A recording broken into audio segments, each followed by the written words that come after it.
This is the WJTS News. In tonight's news, Du Bois County High Schools participate at Band State.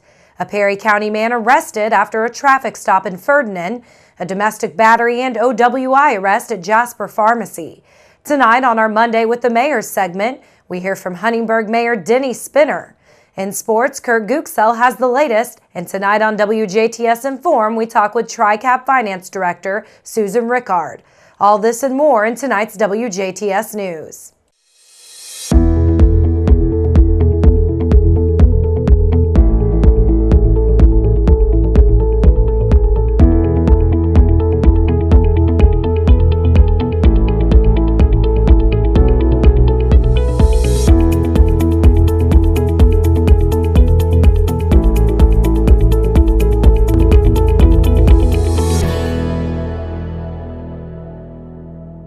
Good evening, I'm Jenna Schaefer with WJTS News. A pair of Du Bois County High School marching bands played their hearts out at the Indiana State School Music Association State Finals over the weekend, with one school coming in first in their class. The Jasper Marching Wildcats and the Forest Park Marching Rangers competed at Lucas Oil Stadium in Indianapolis Saturday as part of the ISSMA State Finals.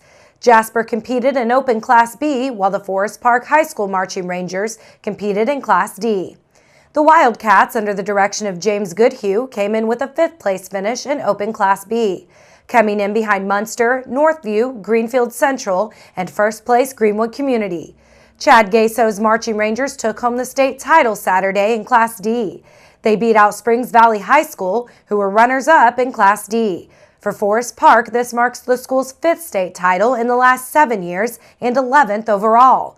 Jasper competed in its 29th consecutive ISSMA State Finals appearance, dating back to 1990. Forest Park has now made 24 trips to the finals during that same period. WJTS would like to congratulate Jasper and Forest Park on their successes this marching season. A Perry County man was placed under arrest on a number of charges, including OWI, following the report of an erratic driver Sunday evening in Ferdinand. Around 8:15 last night, an officer with the Ferdinand Police Department received a report of an erratic driver they say was in a red pickup headed south along State Road 162 towards 9th Street. Police say the driver of the pickup, 53-year-old Leroy Paulin of Bristow, turned west onto 9th Street and entered a trailer park. After locating the truck, the officer observed the vehicle exit the park and head east on 9th. They say when he left the park, Paulin failed to stop before entering 9th Street, crossing the center line, and running off the roadway. Police say Paulin corrected, then continued east on 9th Street. The officer was able to get behind Paulin and conduct a traffic stop at Missouri and 9th Streets. Once police made contact with Paulin, they noticed the smell of an alcoholic beverage. Paulin was placed under arrest and was taken to and booked into the Du Bois County Security Center in Jasper for operating while intoxicated, endangering a person, failure to stop before driving onto sidewalk when emerging from an alley or driveway, and driving left of center.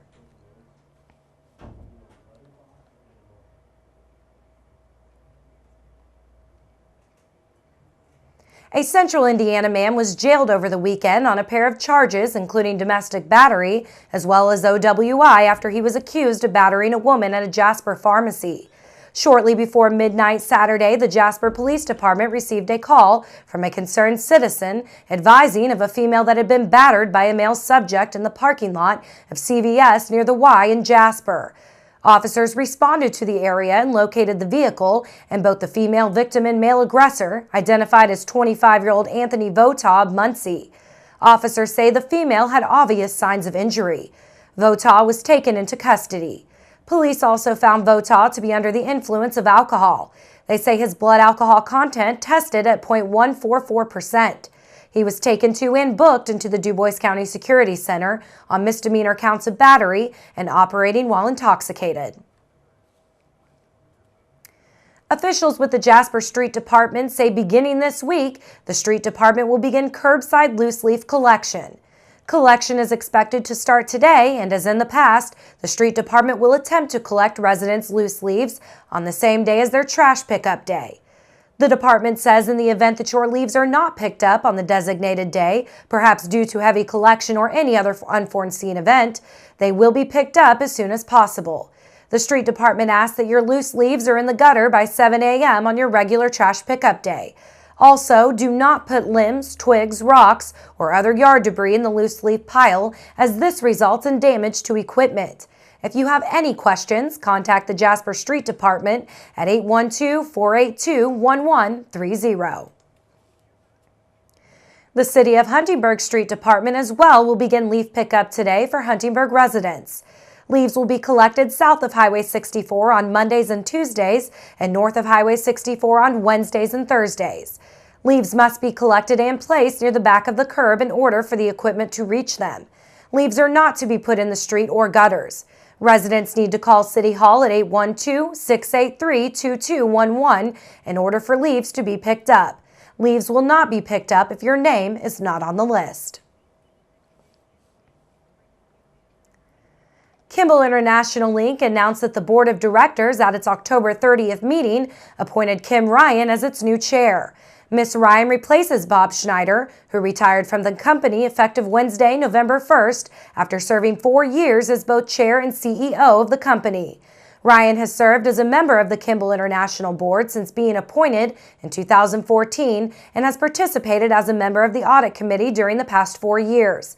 She will work closely with the company's newly announced CEO, Christy Juster, to lead and oversee the company's next chapter, as it focuses on elevating growth and strategic initiatives to continue its successes and increasing long-term shareholder value.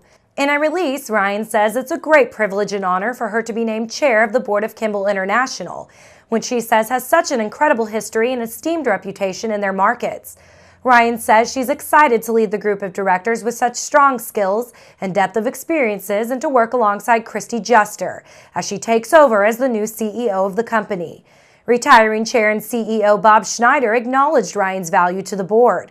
Schneider says Kim has been a key member of the board for the past 4 years, offering valuable insight and perspective on long-term strategic planning, corporate governance, and risk management.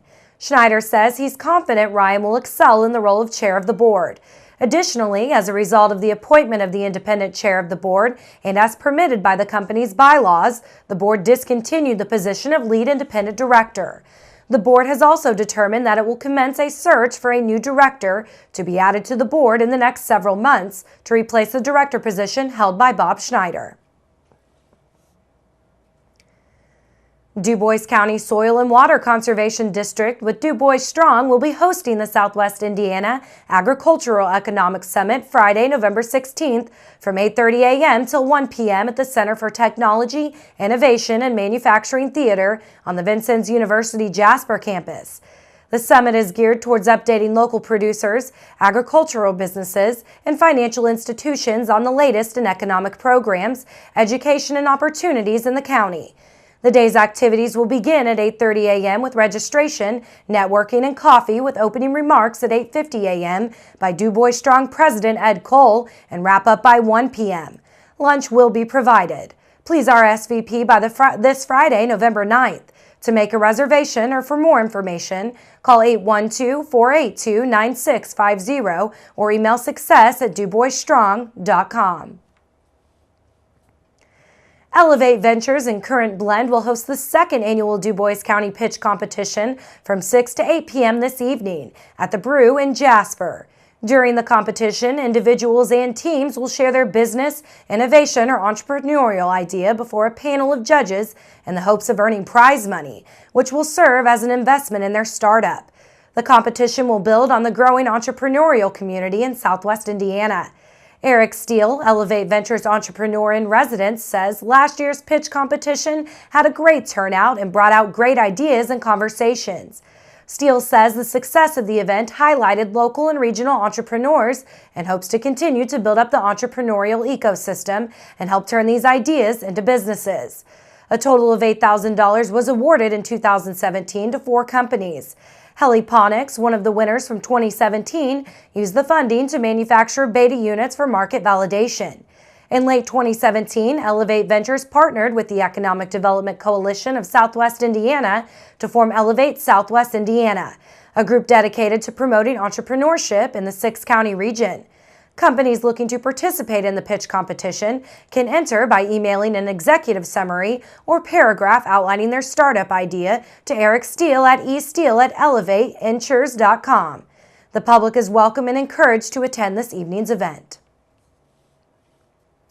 New and existing farmers and small business operators can learn about the basics of starting and growing a small business at a conference presented by local organizations. The Dubois County Agribusiness Forum will be held this Thursday, November 8th, from 6 till 8:30 p.m. at the Dubois County 4-H Fairgrounds Annex. The event is free and open to the public, although registration is required due to limited seating and materials. Topics will include developing a plan for your business, marketing your business, and the nuts and bolts of business loans and financing. Resources will be available on small farm and business issues, as well as programs available from local institutions and funding sources. Deborah DeCourcy of the Indiana Farm Bureau will explore ways to market a new or existing business, and Brenna Sermersheim with German American Financial Services will present financial insights into funding your enterprise. Purdue Extension educator Ken Eck will present the broader picture on what steps are needed when planning a new or expanding an existing business or farm to increase its chances to grow and succeed. The forum is being hosted by Purdue Extension, Dubois County, German American Financial Services, and Indiana Farm Bureau.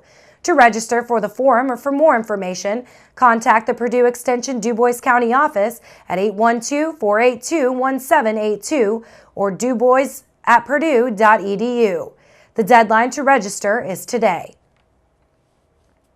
With the general election around the corner, it's important Hoosiers know their vote is secure. District 74 State Representative Stephen Bartels of Eckerty says he understands the concerns many Hoosiers have regarding threats to the state's voting infrastructure. Bartels says lawmakers are working to further strengthen physical security and cybersecurity safeguards already in place for the voting system. He says key groups such as local election administrators, vendors, the Secretary of State, legislators, and others are working together to assure voters every precaution is taken and their vote counts. He says they will continue working to identify areas of improvement. This year, Bartels says he supported a new law establishing additional polling security guidelines, particularly electronic voting systems or e-poll books.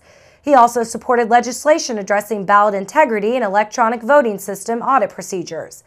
Bartels represents Indiana House District 74, which includes Cass, Ferdinand, Jackson, Jefferson, and Patoka Townships in Dubois County, as well as portions of Spencer and Orange counties and all of Perry and Crawford counties.